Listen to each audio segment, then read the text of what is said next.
And showers and storms are moving out. We'll tell you what's coming up next. Coming up.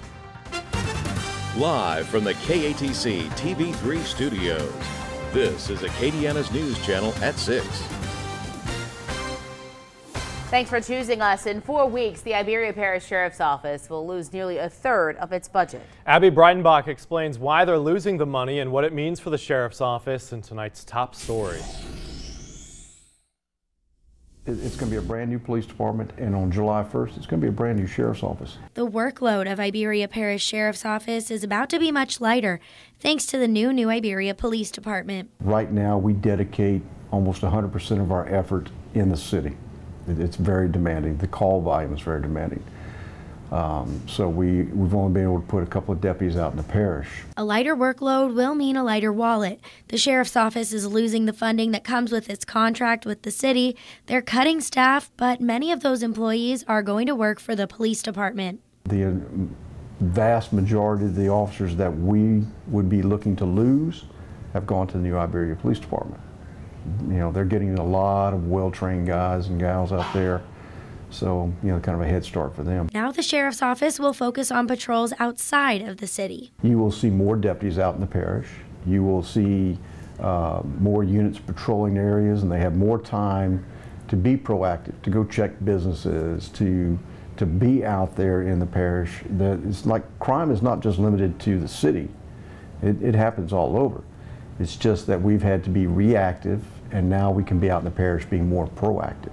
In Iberia Parish, Abby Breitenbach, KATC TV3. The city of New Iberia is taking applications for its new police department. We have a link to the application site over at katc.com. Acadiana lawmakers are giving their take as to why, after 2 special sessions this year, Governor Edwards is calling a third.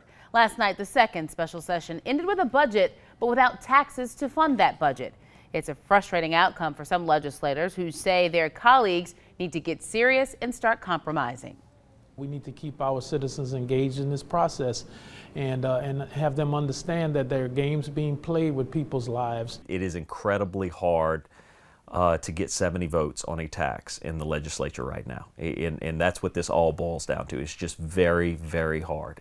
Also out of the Capitol, Bogalusa representative says she won't accept any pay for the third special session. Melinda White says she doesn't want to take any more of taxpayers' dollars after lawmakers fail to fully fund the budget. The special session cost taxpayers $60,000 a day. Well, the radar is a bit quieter tonight after an afternoon of strong thunderstorms in Acadiana. In Lafayette, the winds gusted between 40 and 50 miles per hour, causing damage to some buildings and power lines. That video right there, a gustnado that was reported in the Scott area. Kendria LaFleur joins us not far away from there. Cameron Street and Ambassador Caffrey. Both lanes are back open here on Cameron Street after it was closed for nearly 4 hours. Crews are continuing to work right now, and you can still see some of the damages from those high winds. Traffic is running smoothly, but you can still see those damages left behind. A portion of an electrical pole was ripped off, and a shed was damaged from those winds. It was flipped and completely destroyed from those winds. And another shed was flipped over. That's how strong the winds were. Many workers here say that this stretch of Cameron, they felt and heard the wind moments before the damage happened. Some workers say they saw debris flying in the air, felt the ground shake, and then heard a noise similar to a train. The co-workers did see debris in the air, and then we noticed something was really wrong. So we all came in, saw it. It's a little, you kind of get a little worried about that, you know. We got to stay indoors, you know, when something like that happens. Always take cover. Again, most of the power has been restored, and crews are continuing to work on some power lines that were damaged during the winds. Live in Lafayette, Kendria LaFleur, KATC TV3. Here's Rob's 24-hour forecast.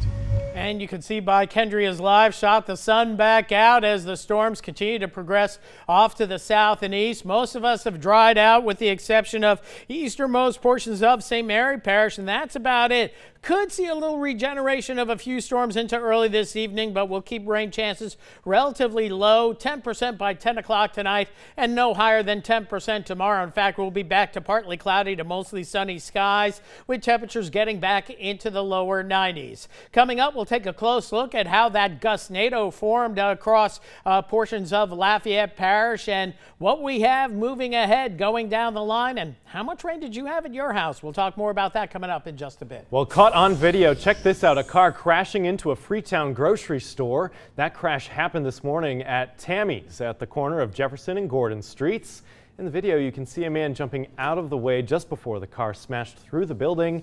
Police are investigating the crash. Call Crime Stoppers if you have any information. We have new information tonight in the deadly shooting at a New Iberia McDonald's. Deputies arrested 17-year-old Jory Walker on a second-degree murder charge. Walker is accused of shooting LaVon Johnson after an argument over personal belongings that might have been stolen. The Survivors Network for Those Abused by Priests renewing its call for the Diocese of Lafayette to release the list of 15 priests known as sexual abusers. This call comes on the heels of a current investigation into a St. Landry Parish priest accused of molesting a child. Bishop J. Douglas Desatel said yesterday he was not aware of that list. In 2014, SNAP asked then Bishop Michael Gerald to release the list, but he refused. Lafayette firefighters say a man set his girlfriend's house on fire in retaliation to a fight. Cameron Simmons is facing simple arson and attempted aggravated arson charges in connection to that fire in January on Oxbow Drive. No one was home when the fire started. Looking ahead to next week, the city of Carencro will be flushing hydrants. City officials say the process is expected to take several days. You may notice some brown water after the hydrants are flushed. Run your water for a minute is what's suggested for the water to become clear. On the north side of Lafayette, you'll be seeing some new development on Louisiana Avenue. From Carmel Drive to Gloria Switch, Louisiana Ave will be reconstructed to better serve the community. The multi-million-dollar expansion project includes a Super One Foods, more gas stations, a walk-in clinic, and a Raising Cane's. For years and years, more of your more high quality retail opportunities was to the south of Lafayette. Now we're starting to see those types of businesses relocate into North Lafayette here. So for this community, it's about easy access, not having to travel significant different distances. LUS is replacing some of its utility poles in Lafayette. Take Marie Antoinette Street, where the wooden poles have been damaged by wildlife. In light of the damage, LUS officials say the new poles will be made of steel. You know, as we see poles or any device on our system that's becoming aged or we see potentially problematic, as we detect those, and we go ahead and do that on a proactive basis. The Lafayette Parish Library tax renewal rejected in April will not be back on the ballot this year. The Library Board decided against adding the $1.6 million property tax to the December ballot. Board members say they need time to review the library's finances before taking action. The tax generates about $3.5 million a year for the library system. Happening tonight, Lafayette City Parish Council will consider a resolution to create a new fire district. If approved by the council, the public will have a chance to provide input at the next meeting on June 19th. Council members would then consider a property tax to fund the newly created district. Voters can have their say on that as early